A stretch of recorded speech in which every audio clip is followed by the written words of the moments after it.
Welcome to Glade Roost here in the world of BitCraft Online. BitCraft Online is a social sandbox game that I have recently been really getting into. So the main thing I love about social sandboxes is usually in a sandbox you can really change the world and have an impact on the world, and I'm finding that through town and settlement building in BitCraft, you really can do that. You can customize so many things. All of this I built from the ground up by myself over the past 2 months. So this video is going to be all about the different ways that you can customize, build, and change the lay of the land around where you decide to place your claim in BitCraft Online. So the first place I'm going to show you is my metalworking area. Each of these individual towers are their own building. So let me get off my mount. As you can see, I can move the building if I want to. I'll just hit escape and leave it there. But each of these individual towers are for smelting, and I thought they kind of made an interesting visual appearance. As you pull up in your boat, I've got a mine here that I didn't mine. I wanted to keep it here because it fits the theme of metalwork. And then, as you can see, I have a nice green paving section put in here. In order to do that, you go into your paving menu and you have all of these different options where if you use different materials, you will get different types of paving. So here I have the gray cobblestone and some green tiles, as well as some green cobblestone. So I think this is a really cool hub area for mining. I have my sturdy smithing station here with all the different things I can make. And then I've got my actual mining station here where I break apart rocks that I can then smelt. So that is attraction number 1 of Glade Roost. And each town can have a variety of different walls depending on what tier you are. So these are tier 5 walls. I'm only tier 3. I'm a very small tiered town at this point, but eventually I'll make my way up to tier 5 because I really like the look of these walls, and I think I could do some interesting things with them considering how tall they are. Let's see, what other walls do I have access to here? Here's the gate. So as you can see, you can put these wherever there's space on a hex. And there are tons of other decorations that you can put depending what tier your town is. But anyway, the next thing I want to draw your attention to is the pillar shaping. Each of these hexagonal shapes is a pillar that you can change the texture of in a way. So here I have like a cobbled one. And over here, I have like a plank one that kind of goes with the vibe of my dock area, which I think is pretty cool. So if we come up these pillars, I have made a home for one of the game's NPCs. There are various NPCs that you can place in your town, and they pretty much offer you upgrades and basic crafting materials. But for the most part, the idea of the game is that you collaborate with other players in order to impact the world. But this particular NPC is named Alessi, and this is her hideout, so she lives in here. So this whole thing is one big item that you place, her little tower. And there, now I can click on her and talk to her. But she will look like this in every single instance where she's placed. So someone in a different settlement would place this building. As you can see, it's all one building, and it can be placed. I decided to kind of Skyrim it up here. It reminds me of the steps up to High Hrothgar in Skyrim, so I thought it would be a nice like visual contrast to some of the other areas as you pull into my claim. So you can see it offers a nice, what would the term be? A place for your eyes to settle as you pull into everything. It's taller than my smelting towers. And then, of course, the shortest of all is this little structure over here, which really is just a pillar raised with a segment of walls around it. It reminds me of like a fort, like the start of a fort. And then here is another one of the NPCs. This is Svim.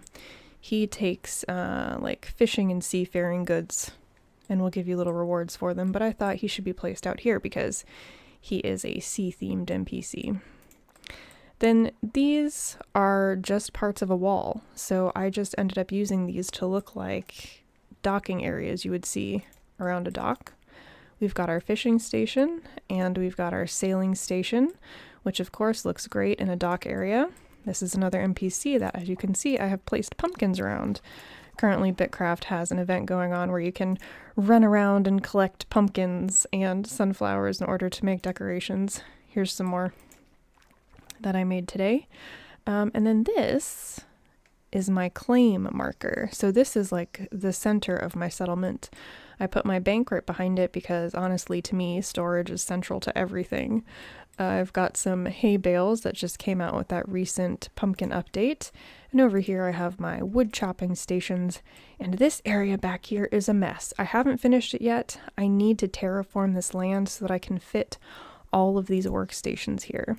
Speaking of terraforming, let's get into how you actually change the lay of the land that you have. So here I have a stick. Sticks are what you need to terraform. So let's go somewhere where I would like to alter the landscape a bit. Here's my little drawbridge that I made. It's not really functional, but it looks kind of cool. I made it by altering the land. So if I go into my building menu and I search for dig, I come up with a terraforming dig site.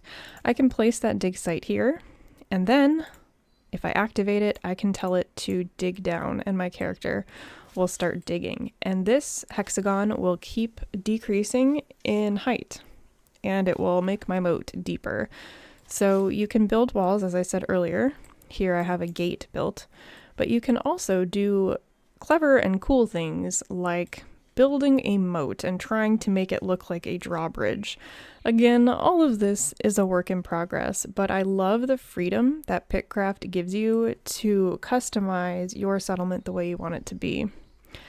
I should mention that Glade Roost is very much form over function. So the most efficient and functional way to lay out these settlements would have everything very easily accessible right around a central storage area so that it's very easy to craft and manipulate resources as you need to. In this game, you go through a lot of resources, so you're always making trips to storage. But as you can see, all of my stuff is very spread out and in like different little pockets, but I think it looks kind of cool, and I would much rather it look cool than function perfectly. For those of you who have been watching me for a while, that's no surprise. I usually don't play by the meta, and I usually do go for form over function most of the time. But anyway, as you can see, I have now made my moat a little bit deeper. There's even a little step here, so I would need to go and level this out. And when you're done, you just deconstruct, and you can move on. So I think that's a pretty cool feature of the game, that you can actually terraform the land. Speaking of which, I have an elevator that I can use to get up and down. Look at how cute that is. It's pretty cool. If I were to make it deeper, it would make more sense to have that there. Here are some more pillar textures that I put on here. These are dirt pillars, so I think they look kind of cool and grassy. Uh-oh, I'm about to disconnect, aren't I? Nope, I thought I was about to disconnect. Okay. Well, anyway, I have my teleporting waypoint here, my waystone, so I can teleport to all of the other areas in my region. I still haven't gone out of this region. I'm in region 6, by the way. And this is really cool. You can keep certain nodes in your claim. So this is a granite outcrop, and I could mine this thing down and get rid of it, but I think the two of them here kind of make an interesting frame for a future area that I am going to put here. I'm going to put all of these workbenches in this area, and I think they'll frame it kind of well. Like, it would make sense to put all of the stone work and masonry benches around here because these are giant stones, similar to what I did down with the mining node, kind of framing the mining area. And then this is one of my favorite parts, is my garden. So each of these little plots can grow things. So I have some tier 3 fiber plants ready to be collected. They're called wispweave plants, and these are decorations. They don't function, but they look cool, so I put them in my garden. And I am going to expand this garden further outwards because really I need about like 30 garden chunks to really make it worth it here. All right, moving right along. You do not have to have, so look, this is a tier 6 tree. I cannot chop this tree. And up until recently, that meant that I was stuck with having this tree here. But as of a recent update, the developers have added the clear resource option, which means I do not need to be leveled up in order to get rid of this tier 6 tree. I do not have the tool I need to do this, but with clear resource, you can take the time needed to clear the resource out of your claim so that you can continue building on it. So that's really cool. For a really long time, I had these trees all over the place and some sand nodes that I couldn't get rid of. So I'm extremely grateful that the developers added that so I can actually get rid of this tree and then raise this pillar up to match the rest of the garden and put the rest of my garden nodes here, or my garden stations here. So there really are tons of ways to customize. While my character clears this away, I'll just show off some of the decor because I think it's really cool. I just recently unlocked the Woodcrafter's outdoor fountain. So when I decorate more, I can place a nice fountain. Can't really see what it looks like until it's built, but you can see the little water animation coming out of it. We've got some pergolas that you can place. So I could put some pergolas on this pathway. Nice lanterns that are a step up from, let's see if I can find one. This, oh, maybe not. Where's that lantern? Well, it's just going to keep zooming me in and out, but I have various lanterns around the claim that I think would be dwarfed by this really nice looking lantern, kind of like almost like a Chinese lantern, garden lantern. Then we've got an outdoor garden plot, which looks like plants surrounded by a bunch of stones. Planter boxes, benches, a really cool birdhouse. I have birdhouses all over my real life farm, so I definitely want to throw some birdhouses here and see if birds actually collect or not. We've got planter boxes, pergola benches. So not only do we have a pergola, but we have a pergola bench. And then I have most of these other decorations built already. I showed you the hay bales, some of the gardening ones, the pumpkins, and then here's the tier 1 wall. I was talking about the walls. And then, of course, you have all of your interior stuff. So like rocking chair, benches, tables, they all go inside the houses. So I will show you inside the housing really quickly. I believe tier 2 housing can hold, I don't know how many people, but you don't have to be a member of a claim to live there. Right now, I just have this as a storage area for all my stuff, but I will be able to add rooms onto this at some point so I can put more things in it. But anyone can come and make this their home if they want to. They don't have to join the claim. They don't have to have a role here. They can just enjoy the area and live here. Oh, here's a water fountain. Kind of fits in this little spot. I'm going to redo this whole front area and put one of the tier 4 residential houses here and move this NPC to somewhere else.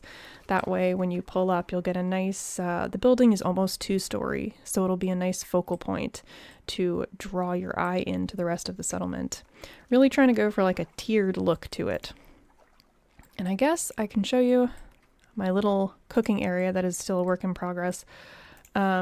So I like how this is, and here's some storage here for cooking if I need it, but what I need to do is move this off and then get rid of all of this paving and make this pillar match the rest of the other pillars so that it doesn't look at that, it's got paving hanging off the end, so let's just get rid of that. We'll just remove that paving really quickly. And this is as easy as it is to remove paving. You just right click, remove paving, and pick it up, and then you can place new paving down. So I need to remember to finish this and decorate this. But yeah, this is how things are looking in BitCraft. It really does give you the freedom to change things up the way you would like to. You can work with the land to kind of form a concept of what a settlement might look like if you were trying to,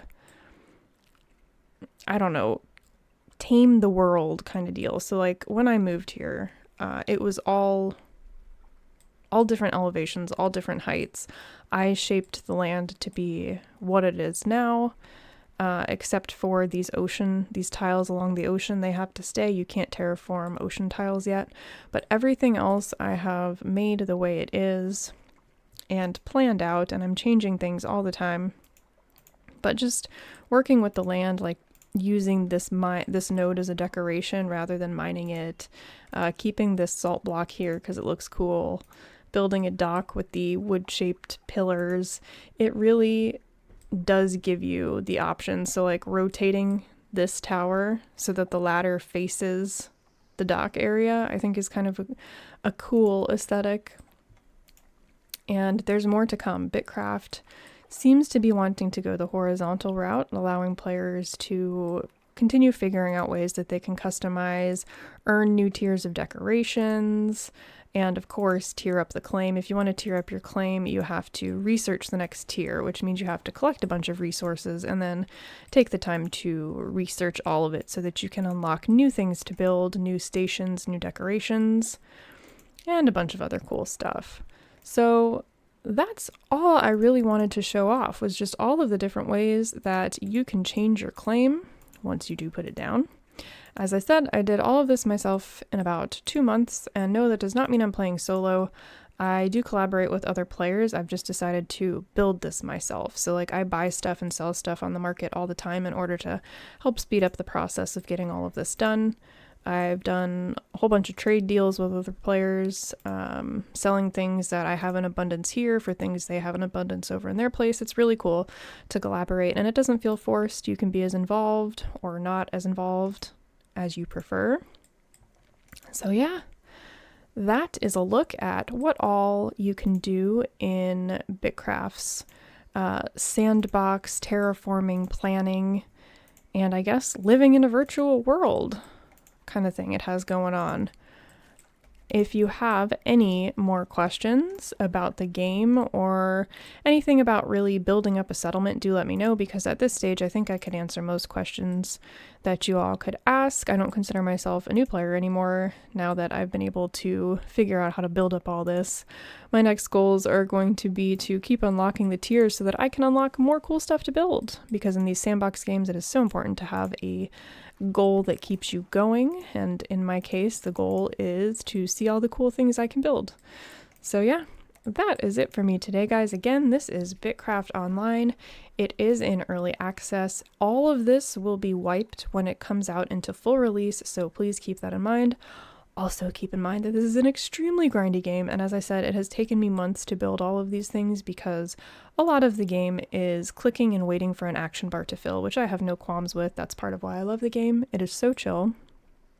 But anyway, I am going to get back to processing my shrimpies, my crawdads.